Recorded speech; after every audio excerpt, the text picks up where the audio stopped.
అభిమాన సోదరులకి నమస్కారం. ఈరోజు దేవరా ప్రీ రిలీజ్ ఈవెంట్ జరగకపోవటం, క్యాన్సిల్ అవటం నిజంగా చాలా బాధాకరం. ముఖ్యంగా నాకు ఇంకా చాలా బాధగా ఉంటుంది. మీ అందరికీ తెలుసు, అవకాశం దొరికినప్పుడల్లా మీతో సమయం గడపాలని, దేవరా మూవీ గురించి, దేవరా మూవీ కోసం మేము పడిన కష్టం గురించి మీ అందరికీ వివరిద్దామని నేను చాలా ఎక్సైటెడ్గా ఉన్నాను.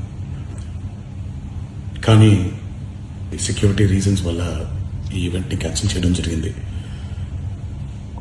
మళ్ళీ చెప్తున్నాను, మీతో పాటు నేను బాధపడుతున్నాను. మీకంటే నా బాధ చాలా పెద్దది, ఎక్కువ కూడా.